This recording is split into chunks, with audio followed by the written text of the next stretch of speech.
Bienvenidos a este vídeo del módulo 2 sobre agotamiento del espacio IPv4, coexistencia y transición. Mi nombre es Álvaro Vives y a continuación os voy a hablar de los mecanismos de transición IPv6 basados en túneles. Se verán las siguientes ideas: introducción a túneles, túneles 6in4, túnel broker, 6to4, 6RD y DSLite. Los mecanismos basados en túneles se deben usar cuando se quiere enviar un paquete de una versión de IP a través de una red que no soporta esa versión. Para ello se encapsula el paquete a enviar en un paquete IP de la versión soportada por la red a atravesar. Veremos que los túneles pueden ser estáticos o automáticos. Estáticos cuando se configuran de manera estática los extremos del túnel, normalmente de manera manual. En cambio, los túneles automáticos establecen su configuración o parte de ella de manera automática, sin necesidad de configurarlo explícitamente. Los túneles también pueden ser punto a punto o multipunto. Los túneles punto a punto solamente conectan dos puntos de red, dos interfaces de túnel, de forma que los paquetes que entran por un extremo del túnel se encapsulan en otro paquete IP que atravesará una red para llegar al otro extremo del túnel, donde se desencapsula y se saca el paquete original. Los túneles multipunto conectan varios puntos de red o interfaces de túnel, de forma que un paquete que entra en el túnel se encapsula y puede ser entregado en uno de varios posibles puntos de salida del túnel. Estos mecanismos basados en túneles son el más común de todos los mecanismos. Se han definido muchos a lo largo del tiempo, pero muchos han quedado obsoletos y otros se están desarrollando en la actualidad.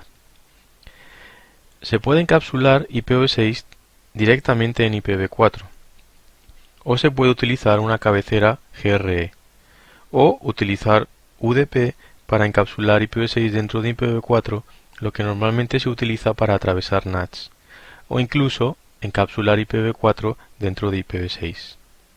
A continuación veremos con algo de detalle algunos de estos mecanismos basados en túnel, especialmente los más utilizados en la práctica. Los túneles 6in4 consisten en encapsular IPv6 que se identifica con el número de protocolo 41 dentro de un paquete IPv4. Es un túnel punto a punto estático y configurado manualmente.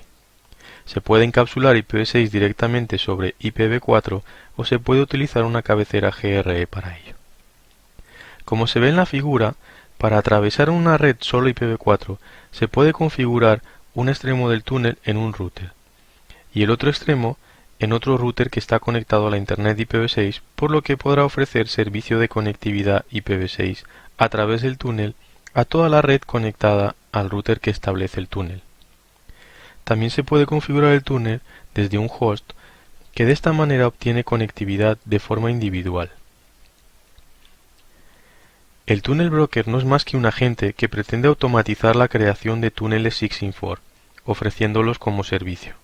Normalmente, uno debe registrarse en una página web donde solicita la creación del túnel, y el túnel broker se encarga de configurar su extremo del túnel, en el servidor de túneles, que suele ser un router conectado a la Internet IPv6. El túnel broker enviará instrucciones para que el usuario configure su extremo del túnel, en función de su IP y el sistema operativo utilizado, y le dará toda la información necesaria. Una vez configurados ambos extremos, el funcionamiento es como el que se vio para 6in4. Estos son algunos ejemplos de servicios gratuitos de túnel broker, que utilizan distintos protocolos para establecer el túnel punto a punto. Los túneles 6to4 se basan en encapsular IPv6 en IPv4. Son túneles automáticos y multipunto, y utilizan un prefijo reservado 2002/16 solamente para este mecanismo de transición. Necesita además una dirección IPv4 pública. El prefijo 6to4 se construye concatenando el prefijo /16 IPv6 que ya hemos visto y los 32 bits de la dirección IPv4, de forma que se obtiene un prefijo /48. El router 6to4 creará una interfaz 6to4 virtual que encapsulará-desencapsulará los paquetes IPv6 dentro de IPv4. El relay 6to4 será un router 6to4 que además conecta la Internet IPv4 a la Internet IPv6. Habrá dos tipos de comunicaciones entre dos hosts 624, es decir, de 624 a 624, o desde un host 624 a un host IPv6 nativo. Los túneles 624 son importantes por dos razones. Por estar ampliamente disponibles, ya que se activan automáticamente en los sistemas operativos Windows, cuando tienen una dirección IPv4 pública, pero sobre todo por haber sido el origen del mecanismo llamado 6RD, que es un mecanismo muy útil y utilizado en la práctica por distintos ISPs. 6RD, por lo tanto, hereda muchas características de 624. Encapsula IPv6 dentro de IPv4, es también un mecanismo de túneles automático y multipunto, pero es una evolución de 624 y por lo tanto introduce mejoras. La primera es que no necesita un prefijo reservado, sino que utiliza direcciones globales, las Global Unicast Addresses, propias del ISP. Además puede utilizar direcciones IPv4 privadas siempre y cuando el ámbito de donde se utilice el mecanismo 6RD, estas direcciones sean únicas. Sigue usando un prefijo IPv6 concatenado a una dirección IPv4 para formar lo que se llama el prefijo 6RD del usuario. Es una solución muy buena para ISPs, dado que el uso de 6RD es transparente al resto de Internet. Se utiliza solamente dentro del ISP, donde tiene control sobre todos los elementos de esta solución. Igual que 624, habrá dos tipos de comunicación: entre nodos 6RD, de 6RD a 6RD, o entre un nodo 6RD y un nodo IPv6 nativo. Este mecanismo se encuentra disponible en los principales fabricantes y se ha utilizado en la práctica por ISPs. Algo que debe entenderse es el direccionamiento usado en 6RD. El prefijo delegado 6RD es el prefijo que puede usar el CPE del usuario final para direccionar sus redes internas, y estará compuesto por el prefijo 6RD usado por el ISP para este mecanismo de transición y una dirección IPv4 o parte de ella. En algunos casos se puede eliminar parte de la dirección IPv4 cuando esa parte es la misma en todos los nodos de la red, es decir, hay unos bits comunes. Si el prefijo 6RD es menor de 64 bits, el CPE podrá crear subredes de 64 bits. Veamos un ejemplo. El prefijo 6RD utilizado por el ISP será un /32, por lo tanto n en este caso son 32 bits, el 2001 DB8. Las direcciones IPv4 utilizadas por todos los CPEs y por el ISP internamente pertenecerán al prefijo 10.000/8. Por lo tanto, habrá 8 bits que van a ser comunes a todos los nodos de esa red y se utilizarán entonces solamente los 24 bits de más a la derecha o de menor peso. De esta forma, el prefijo delegado 6RD será un /56, compuesto de los 32 bits del prefijo 6RD y los 24 bits de la dirección IPv4. Si la dirección IPv4 del CPE fuese la 10.002, cogeríamos los 24 bits de menor peso, 002, los convertiríamos en hexadecimal para concatenarlo al prefijo 2001 DB8, de forma que nos queda el prefijo /56 que vemos ahí. Lo que está marcado en rojo sería la dirección IPv4 embebida dentro de la dirección IPv6. Tendríamos por lo tanto 8 bits como subnet ID para crear hasta 256 posibles redes /64. Veamos el caso de la comunicación entre dos hosts 6RD entre sí. Tenemos un router 6RD que tiene una dirección IPv4 10.022. Convertimos esta dirección a hexadecimal y la concatenamos al prefijo que utiliza el ISP, el 2001 DB8/32, de forma que obtenemos un prefijo /64 que podemos utilizar para direccionar hosts en una LAN a la que da servicio este router 6RD. Ahí vemos el host A tendría la dirección IPv6 acabada en 2.2.2. Igualmente, cualquier otro router 6RD dentro del ámbito del ISP con una dirección, por ejemplo, 10.066, haríamos el mismo proceso para crear también un prefijo /64 con el que direccionar un host B que tendría una dirección acabada en 2.2.6. A partir de ese momento, esos dos hosts ya podrían comunicarse entre sí.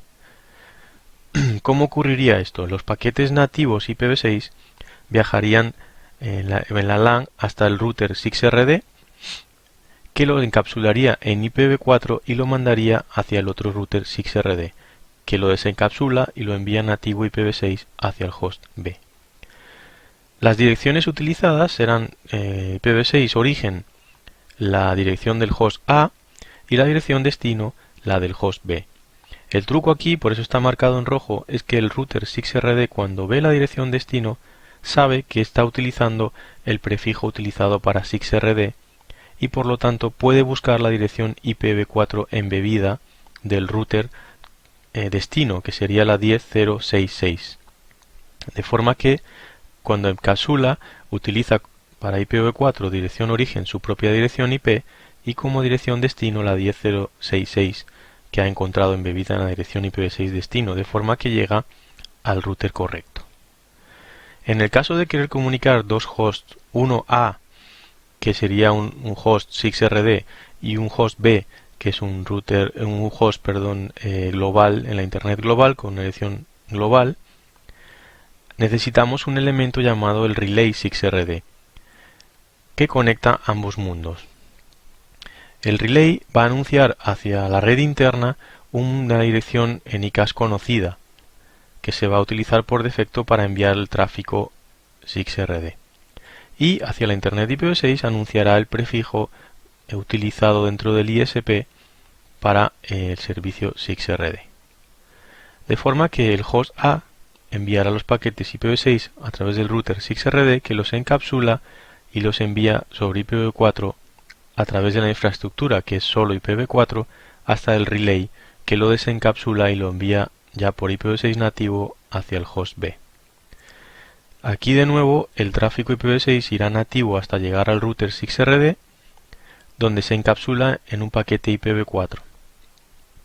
La dirección origen IPv6 será la del host A, la dirección destino será la dirección global del host B, y lo que va a ocurrir es que el router 6RD, al ver que la dirección destino no pertenece al prefijo utilizado para 6RD, sino una dirección global, va a encapsular en IPv4 utilizando siempre su dirección IPv4 origen y dirección destino la dirección en ICAS conocida para este servicio 6RD dentro de la red del operador, la 192.88.99.1.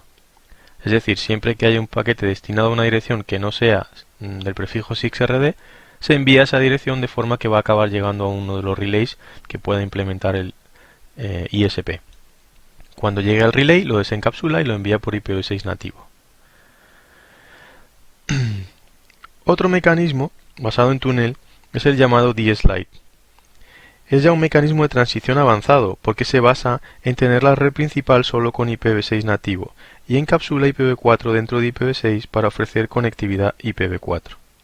Se ha diseñado para que ayude con el agotamiento de direcciones IPv4 y lo hace mediante un NAT grande, potente, donde se comparten las direcciones IPv4 públicas entre los usuarios. El truco aquí está en que solamente se hace NAT una vez en ese NAT grande y no en el CPE. Los elementos de DSLite se llaman AFTR, Address Family Transition Router, también llamado Carrier Grade NAT o Large Scale NAT, para lo que es el NAT grande o el servidor de túneles, y B4, Basic Bridget Broadband, el cliente que crea el túnel. El tráfico IPv6 se enviará por tanto de forma nativa directamente hacia la Internet IPv6. El tráfico IPv4 que llega al CPE para ser enviado a la Internet IPv4 se encapsula en IPv6 en el CPE sin hacerle nada, y una vez en el AFTR central se desencapsula y se le hace NAT para enviarlo a la Internet IPv4. Veamos con detalle cómo funciona DSLite. El tráfico IPv6 circula de forma nativa de principio a fin. En cambio, el tráfico IPv4 se enviará hasta el CPE o el B4 con, en este ejemplo, dirección origen la 10.002 y dirección destino una dirección global de Internet, la 1234, de forma que cuando llegue al B4 se encapsulará en un paquete IPv6 con dirección origen la del B4 IPv6 y dirección destino la de la FTR IPv6. Este paquete atravesará la red principal, que es solo IPv6, y cuando llegue a la FTR se desencapsula el paquete IPv4, se le aplica NAT y se envía el paquete ya con el NAT realizado.